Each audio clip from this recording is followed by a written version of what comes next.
सभी छात्र छात्राओं का और चैनल से जुड़े सभी साथियों का पुनः एक बार स्वागत है। आप सभी लोग जिस क्रम में पढ़ रहे थे, इस समय हमारे अनसॉल्व्ड पेपर जो विगत वर्षों में आए हुए प्रश्न पत्र हैं उनको हल करना हम लोगों ने प्रारंभ कर दिया है। और इससे पहले वाली जो क्लास ली थी हमने, उसमें आपको 2020 का सेट नंबर 2, इससे पहले के कुछ क्वेश्चन हमने क्वेश्चन नंबर 1 से 4 तक आपको हमने हल करके उनका सलूशन आपको बता दिया था। अब उसी क्रम में आज इसी 2020 का सेट नंबर 2 का क्वेश्चन नंबर 5 का जो पहला खंड हमारा है का खंड, उसको हम हल करेंगे। देखें, इसमें ये समीकरण दे रखा है 2x + 1/x का होल स्क्वायर प्लस 4 = 5 बराबर इतने दे रखे हैं। पूछा गया क्वेश्चन में, सवाल में कहा गया है इसको हल कीजिए। तो अभी जो समीकरण सामने लिखा हुआ है, इसको देखकर इसकी प्रकृति आप अभी नहीं बता पाएंगे। पहले करेंगे क्या, हम लोग इसको किस रूप में समीकरण बदला जा सकता है, उसको थोड़ा सा हम इसको बदल लेंगे, ठीक है। अभी देखिए, दिए हुए समीकरण को पहले क्या कर लेते हैं, देखें 2x + 1/x दे रखा है और इधर देखिए 2x + 1/x ये भी दे रखा मान, ठीक। तो हम क्या करें, इन पदों को हम मान लेते हैं, मान कर इसको हल कर लेंगे तो हमको आसानी हो जाएगी मान ज्ञात करने में। तो हमने मान लिया, इसको माना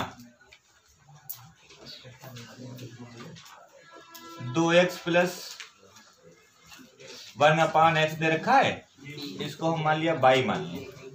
अब यही जो मान हमने माना है इसमें रख दीजिए सभी मान पूरा, तो हो जाएगा y² + 4 और यहाँ पर ये 5 है, ये y ऐसे लिख जाएगा। 5y को इधर ले आइए, -5y हो जाएंगे, +4 पहले लिखे हुए हैं। अब देखिए समीकरण को देखकर स्पष्ट हो रहा है समीकरण कैसा है, द्विघात। अब द्विघात समीकरण को हल करना आप जानते हैं, हल करने की हमारे पास कई विधियां हैं। चाहे हम द्विघात का जो सूत्र है उससे हल कर लें, चाहे गुणनखंड विधि से हल कर लें, चाहे तो पूर्ण वर्ग बनाकर इसको हल कर सकते हैं। तो गुणनखंड से ही हल होने की संभावना ज़्यादा है, तो गुणनखंड विधि हम पहले लगा देंगे, ठीक है। तो देखें 4 एकम 4 अर्थात गुणनखंड कितने होंगे, 4 और 1। तो y² यहाँ पर लिख देंगे 4y और -1y, 2 में गुणनखंड हो जाएंगे। तो y माइनस कितना हो जाएगा 4, यहाँ 1 कॉमन ले लीजिए y-, तो y-4 एक गुणनखंड हो गया, y-1 एक दूसरा हो गया। दोनों गुणनखंड अलग अलग लिख लीजिए आप, y-4 = 0, तो y = आ गया 4, ठीक। ध्यान देना इधर। ऐसे ही y की जो वैल्यू है, देखिए कितनी मानी थी हमने, 2x + 1/x मानी थी, तो इसको मान रख लीजिए यहाँ पर। तो इसको इधर हल कर दे रहे हैं ताकि आपको ये दिखाई देता रहे साफ। तो y बराबर देखिए हम 4 लेकर चल रहे हैं और y का मान कितना है, देखिए 2x + 1/x। इनकी कर लो क्रॉस मल्टीप्लाई। तो क्रॉस मल्टीप्लाई करेंगे तो 2x + 1/x मल्टीप्लाई करेंगे तो इधर हो जाएगा कितना, 4x हो जाएगा, ठीक। अब हमको x का ही तो मान निकालना है, तो 2x - 4x और इधर इसको ले जाओ, -1 हो जाएगा। तो यहाँ घटाने पर हमारे पास बचेंगे -2x, -1 x बराबर कितना हुआ, 1/2, अर्थात x का मान 1/2 आ गया। एक गुणनखंड हमारे पास और था, देखिए y-1 इक्वल कितना 0, तो y बराबर कितना आ जाएगा, देखें 1 आ जाएगा। अब इसको भी हल कर लेना है, चाहे इसको यही हल कर लीजिए या इधर हल कर लीजिए यहाँ पर। तो y बराबर 1 है और y का मान हम वही रखेंगे जो हमने पहले माना था शुरू में। तो क्रॉस मल्टीप्लाई इसकी भी कर लीजिए, तो कितना हो जाएगा, 2x + 1 = x। इधर लाएं, 2x में से x कट जाएगा, इधर -1, तो कितना रह गया भाई, -1। अतः आपने जो हल किया है x के मान कितने कितने आए, -1 आया और 1/2, ये आपका इस समीकरण का क्या हो गया, हल हो गया।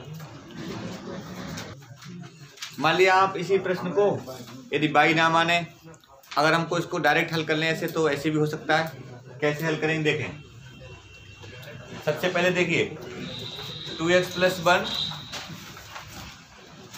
प्लस 1 का होल स्क्वायर अपान में देखिए एक्स स्क्वायर हो जाएगा और प्लस के देखिए 4 लिखे हैं।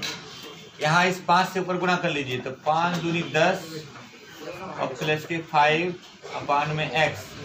अब क्या करेंगे, देखो इधर इनका लेना है आपको एलसीएम, तो एलसीएम लेंगे तो एलसीएम हो जाएगा एक्स स्क्वायर और यहाँ स्क्वायर इसका लिख दीजिए 2x प्लस 1 का होल स्क्वायर ऐसे लिख दो और प्लस के 4x स्क्वायर।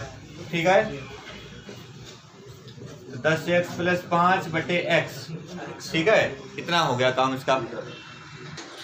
अब क्या करना है इसमें सवाल में, इसका पहले तो सूत्र खोलिए a प्लस बी का होल स्क्वायर तो 4x स्क्वायर प्लस का 1 स्क्वायर और प्लस के 2ab तो 2 गुना 2x गुना 1 प्लस के 4x स्क्वायर बटे में देखिए x स्क्वायर आप ऐसे लिख दीजिए इक्वल में कितना हो जाएगा 10x प्लस 5 बटे।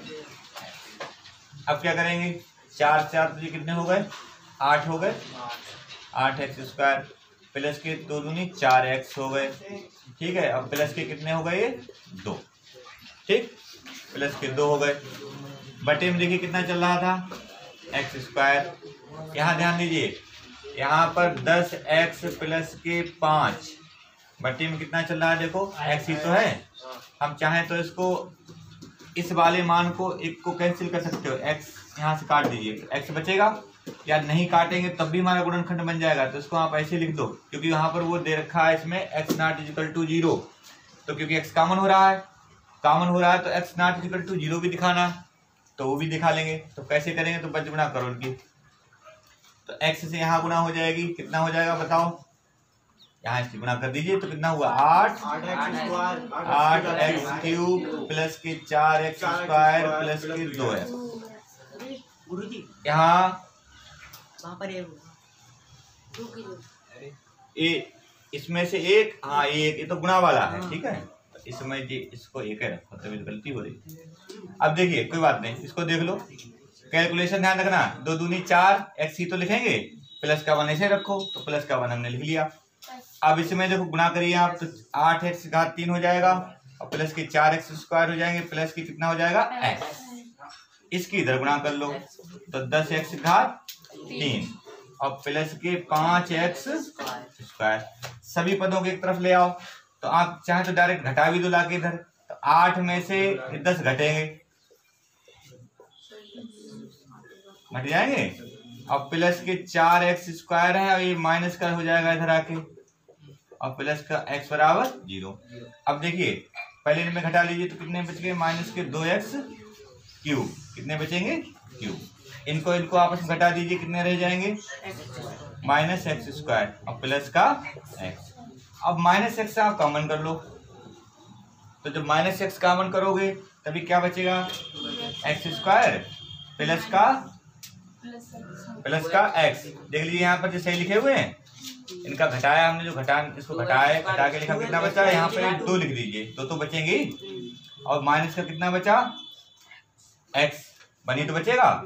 अब जरा देखो ध्यान से, गुणनखंड क्या है, माइनस एक्स बराबर 0 ले लेंगे, लेकिन यही सवाल क्या कहा है, देखो x नॉट इक्वल टू 0, तो इसको हम क्या है 0 के इक्वल नहीं लेंगे। कौन सा लेंगे, बचा हुआ पद हमारा।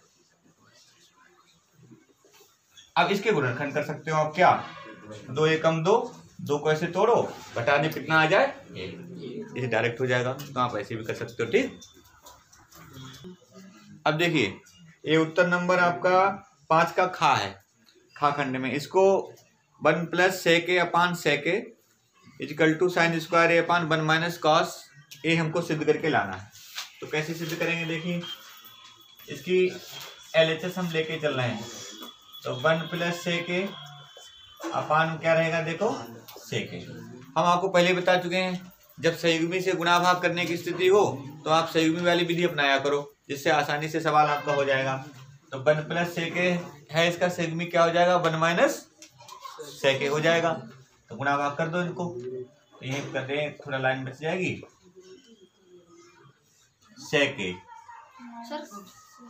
इसका 1 प्लस सेक का सेक भी क्या होगा 1 माइनस सेक होगा, नहीं होगा?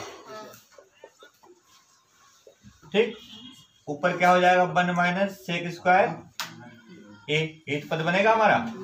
अब बटे में देखिए क्या बन जाएगा सेक ए इंटू 1 माइनस सेक ए, इतना पद बना हमारे पास। लेकिन ध्यान क्या देने वाली बात,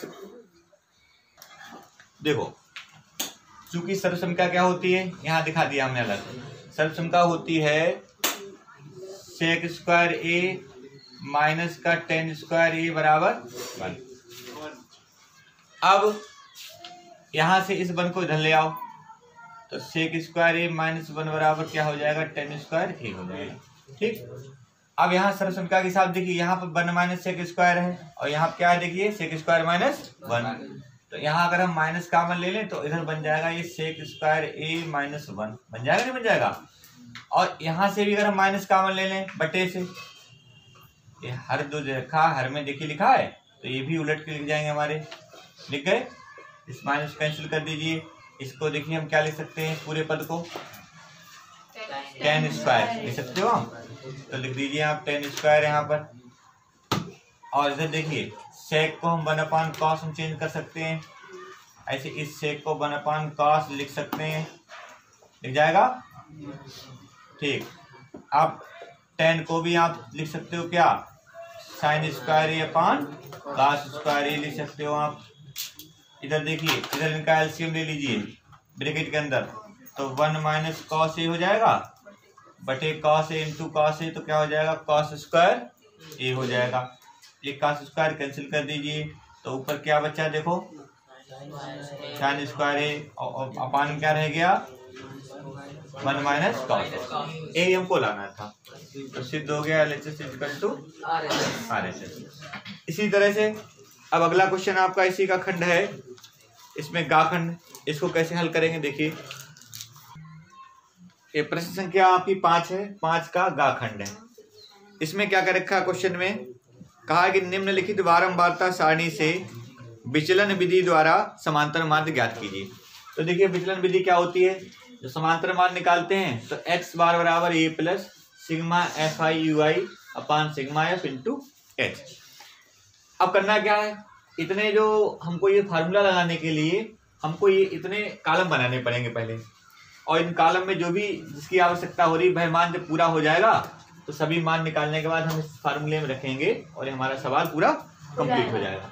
तो पहले क्या करेंगे देखिए, जैसे मध्यमान निकालना है, मध्यमान का कॉलम पूरा करना है, तो देखिए निम्न सीमा है ये उच्च सीमा है, upper limit lower limit upper limit, तो इनको क्या करें इनको जोड़ के इनको आधा कर देते हैं। x1 प्लस ये फार्मूला होता है इसका x1 प्लस x2 अपान 2, अर्थात निम्न सीमा प्लस उच्च सीमा अपान 2, मतलब उनको जोड़ के कितना कर देते हैं हमको आधा।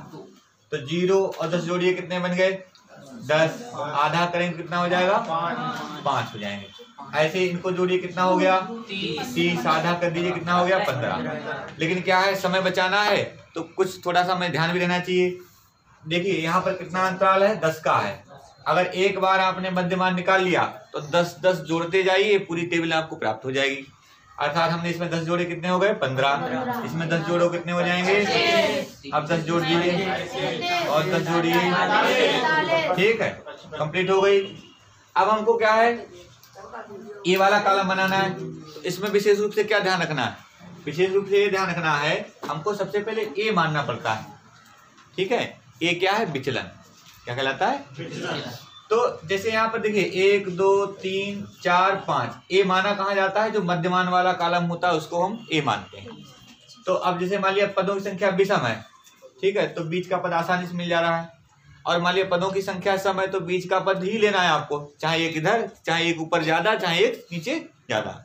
तो इसमें तो मिल गया। तो देखिए यहाँ पर 5 पद हैं तो मध्य में कौन सा पद हो रहा है 25, तो इसी को हमने क्या मान लिया ए मान लिया। अब हम इस कॉलम को पूरा करना चाहते हैं, हल करेंगे तो करना क्या है, यू आई निकालने के लिए पहला पद हम पूरा कर रहे हैं। तो देखिए एक्स आई जे है 5 में से आप ए घटाओगे अर्थात 25 घटाओगे, अंतराल कितना है एच कितना है 10। अब देखिए डायरेक्ट लिख दीजिए 25 में से 5 जाएंगे कितने बचेंगे माइनस के 20, और 20 को आप क्या करोगे 10 से भाग कर दोगे तो माइनस कितने आ जाएंगे 2। ऐसे आप 25 में से 15 में से 25 घटाओगे फिर 10 से भाग करोगे तो कितना बचेगा, कितने बचेंगे माइनस के 10 बचेंगे। 10 से भाग कर दोगे तो कितना रह जाएगा माइनस का 1। अब क्या है आप ऐसे क्रम से सिमेट्री बन जाती है, माइनस के 2 माइनस का 1, अब क्या आ जाएगा 0। अब प्लस के आने लगेंगे पद, प्लस का 1 और प्लस के 2। ठीक, अब इस वाले कॉलम को पूरा करना है तो देखिए fi और ui वाले पद की गुणा करनी है। तो fi वाला पद देखिए ये है कॉलम और ui वाला देखो ये वाला कॉलम है। तो यहाँ देखिए fi में पहला पद क्या है 5 और ui में कितना है 2। माइनस के गुणा कर लीजिए तो माइनस के कितने हो गए 10। यहाँ पर 12 माइनस का 1 तो माइनस के 12। 25 गुणा 0 कितना हुआ 0। 10 गुणा 1 कितना हुआ 10। 8 गुणा 2 कितने हो गए 16। ठीक, अब सिग्मा, ये देखिए सिग्मा का चिन्ह है, सिग्मा का मतलब होता है योग। ठीक, योग करना है तो योग का मतलब अब नहीं इनको योग ही कर लेना है, इनको जोड़ लेना है। अब इसमें जैसे माइनस वाली संख्याएं हैं ये दोनों, तो ये माइनस कितने हो जाएंगे 22। ये प्लस की दोनों संख्याएं जोड़ लीजिए कितने बन गए 26। योग का मतलब है चिन्ह सहित आपको लिखना है। तो यहाँ पर देखिए माइनस के 22 प्लस के 26 तो कितने बचेंगे आपके पास में 4 बचेंगे, वो भी प्लस का। ठीक, इतना मान हमको प्राप्त हो गया। अब हमको सिग्मा एफ चाहिए तो सिग्मा एफ इस वाले कॉलम को जोड़ लेना है। तो ये कितना बन रहा है हमारा, इसको सब जोड़ेंगे 5 12 25 10 8 जोड़ने हमारा टोटल हो गया 60 हो गया। अब हमको ये जो विधि हमारी विचलन विधि, विचलन विधि से समांतर मान निकालने के लिए फार्मूला लगा दीजिए। तो विचलन विधि से समांतर मान लीजिए, विचलन विधि से समांतर माध्य निकालने के लिए हम जो फार्मूला लगाएंगे x बार बराबर a प्लस सिग्मा fi और ui बटे सिग्मा fi गुना h का मतलब होता है अंतराल 10। ठीक है, यहाँ पर मान रखिए तो देखें a का मान हमने कितना माना 25 प्लस सिग्मा fi ui का मान देखो 4 है बटे सिग्मा f का मान देखो कितना 60 और गुणा कितने से करेंगे हम 10 से गुणा करेंगे तो ये 0 कैंसिल कर दीजिए, 2 दूनी 4 2 3 6 अर्थात 25 प्लस 2 बटे 3। 4 दिन का एलसीएम लेके पहले हल कर लो तो 25 3 75 प्लस 2 बटे 3 ये तो बना। और इसको जब हल करते चले जाएंगे तो कितने बन गए 77 बटे 3। अब इसको भाग करेंगे, भाग करने पर जितना हमारा दशमलव में आंसर आ जाता है वही हमारा क्या कहलाएगा, इसका आंसर हो जाएगा, उत्तर हो जाएगा। इस तरह से पद विचलन विधि से आपने क्या कर लिया, सवाल को हल कर लिया।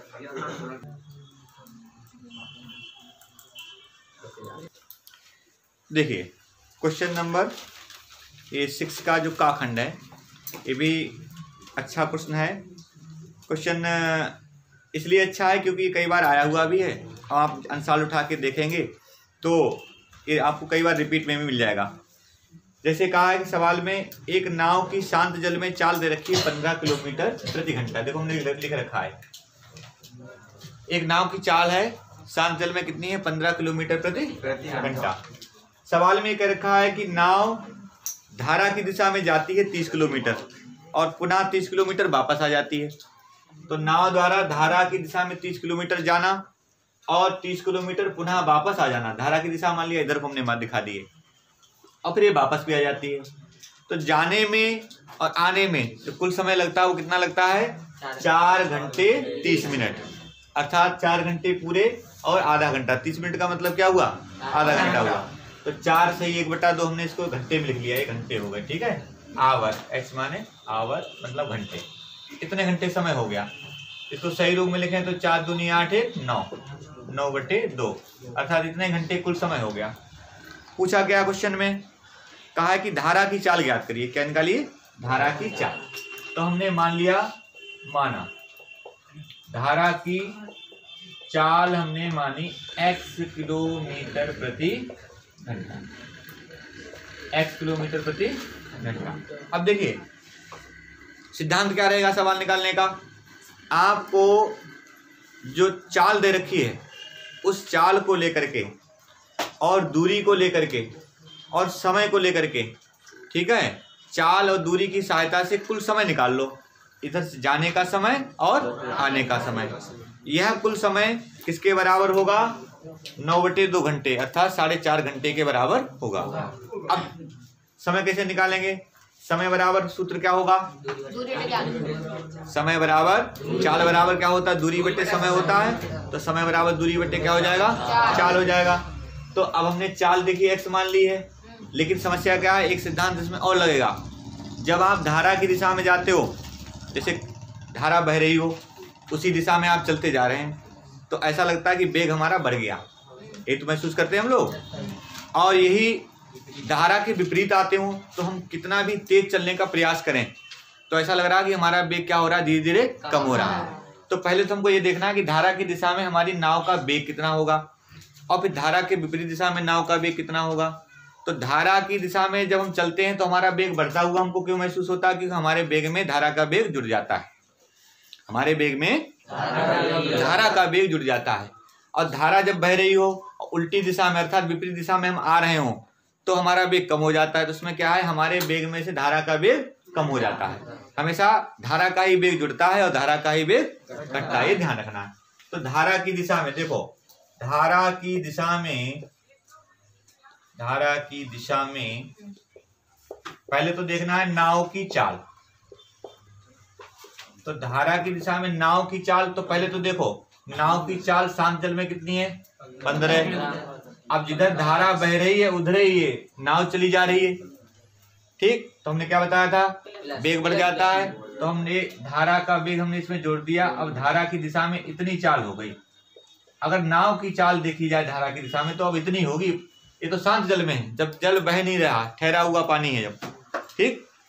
तो अब हमको क्या, इस चाल को लेकर के अब ये दूरी कितनी चलती है? 30 किलोमीटर। दूरी कितनी चलती है? 30 किलोमीटर। तो 30 किलोमीटर की दूरी लेकर के इस चाल को लेकर क्या निकाल लेना है? समय। तो जाने का समय तो लिखेंगे धारा की दिशा में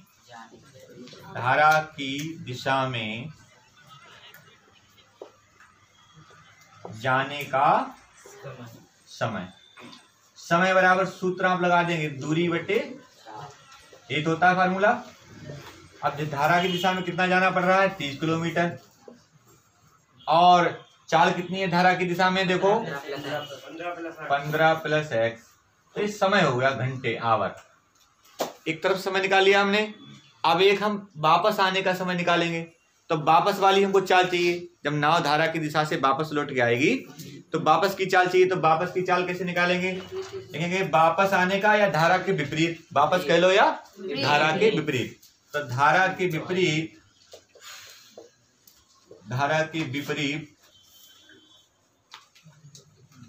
वापस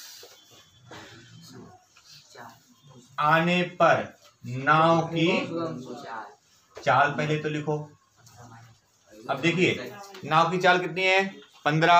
अब जब नाव विपरीत दिशा में आएगी, धारा बह रही है, ठीक है, तो वो जो धारा का वेग है वो नाव के वेग से घट जाएगा।